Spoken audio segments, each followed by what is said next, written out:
Hey YouTube, Make Mine Marvel here with another statue unboxing and review. It's been a while, been about 5 months or so since I got something new in.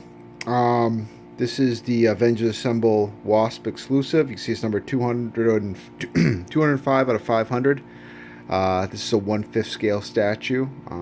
It wasn't actually supposed to come out for a while, but these shipped early. Guess manufacturing went through pretty good. I've been seeing some pictures of them. They look real nice. Uh, get excited to get this in. So let's open it up and take a look at it. Okay, we get the styrofoam cut. I'm gonna pop it open now. And the statue didn't weigh much. It only weighed 9 pounds. It's again a little, little statue, 1/5 scale. But what's great about the wasp is that because she's one of her powers is to shrink in size, she can kind of display with just about any character, any size scale. Um, you can see the number of pieces. Looks pretty good. It doesn't look like anything's broken. And this here is the exclusive, which is a mini wasp. Same pose as the statue, mini wasp. The only difference is it's her helmeted head, and as opposed to the regular statue has an unmasked head. This is her newer costume. All right, and the bottom of her base, number 205 out of 500. This is part of the Avengers Assemble line. They've done so far a Iron Man, Cap, Thor, and Hulk. I didn't get any of those because I'm not collecting a ton of the 1/5 scale characters. But since, like I said, this one here with Janet Pym, she can change size, so she fits in with any scale, and she looked great. Plus, I think 1/5 scale translates better for females than it does for males. Um, there are some outstanding 1/5 scale male statues. I'm not saying there aren't, but I think overall, females come out a little bit better in 1/5 scale than the men do. I still prefer overall, the 1/4 scale. All right, let me get the body out, and we'll take a look at that as well. All right, and here's the body. Pretty simple. It's really nice. So you get it's all sculpted, and this armor plating's raised. It looks nice. It's a nice black, nice clean, pretty much a matte finish, not too shiny in places, but it looks real nice, real nice. Good attention to detail there. You can see the bottom of the shoes. She's got a really nice figure. I like how there almost looks like a mechanical component to where her wings come out of. So that's really kind of neat looking. That's really like a shinier black than the suit, so it's a nice contrast. And see, I did a nice job with her gloves there. All right, and she fits in with a peg on the back, and you can see the peg here. The base is also really nicely done. We'll get to that when we get the whole statue kind of put together. All right, the wings are, two separate pieces. These are really light. Definitely a plastic to them, and they got some flexibility kind of to prevent some breakage and stuff, but you can see how much they flex. You'll see there's a really cool way that they made the wing translucent and gave it some sparkle to it. It looks real nice, but real light. Like I said, the overall statue, 9 pounds, most of the weight being in the base.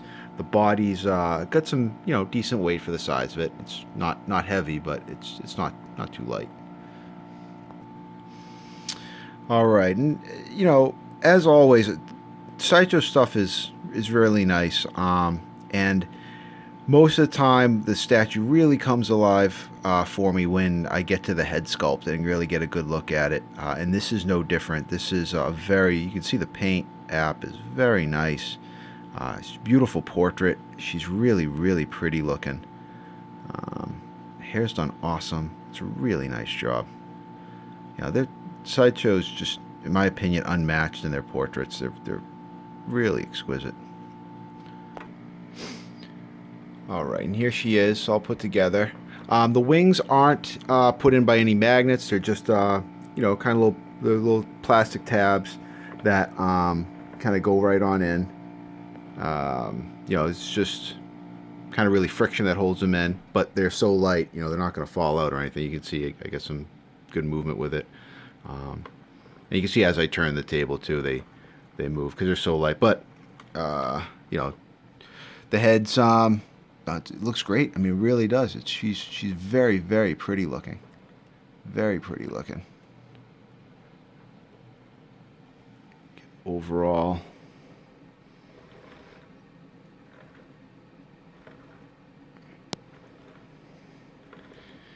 This whole line that Sideshow's done with the Avengers Assemble is turning out real nice. I'm glad I picked her up. I'm not exactly sure I'm going to put her, but I'll look around the room and I'm sure I can find a spot for her. Let me get out the exclusive piece and we'll take a look at that. Alright, so there's the bottom of the base for the exclusive piece. You can see it's very simple. I mean, this is, you know, very, very light. I'd say this is plastic. The material for that this is done and this part of the base done seem to be the same. This, I want to say, they're the same color blue. I thought this one was a little darker at first, but same color. And she comes in an overall, you know, extra piece of plastic protective case and sits on in there. So we'll pull the whole thing out and you can get her on out of that. All right, and there's the you know, small little wasp. It's all plastic. It's very light. You know, the scale's about the size of the bow and action wasp. In fact, we will take her over to the bow and action wasp, and yeah, they're just about the same exact size. So, you know, Bowen being her classic costume and this being her modern costume, and she kind of fits in nice with Ant-Man down there too. So maybe I'll stick her somewhere around here. Maybe right up here.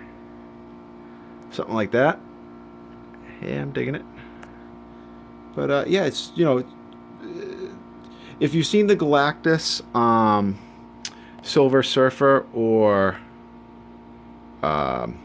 Nova, it's a lot like that. You can see, like, on the bottom of the feet and the hands, there's no real detail there, but the paint app is the same paint app, same colors and everything.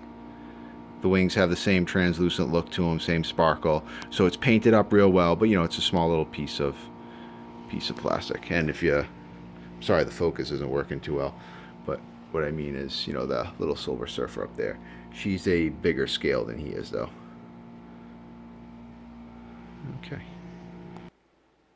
Alright, and that's where I stuck her for now. Just stuck her next to Tony Stark there. You can see the difference in scale between the quarter Iron Man and the 1/5 Wasp. But again, because her power is to shrink, I think she kind of works with any display setup. So I'm really hoping that they continue this Avengers line and do an Ant-Man in 1/5 scale, because I will definitely get that. Because on the same premise, a shrinking character, again, Ant-Man and 1/5 scale will fit in just fine with a bunch of quarter scales. And you know, if you look at her compared to the 1/5 J. Scott Campbell, she's right in line with that scale there. All right, hey everybody, thank you so much for watching. I hope you enjoyed the video, and everybody have a great night. Take care.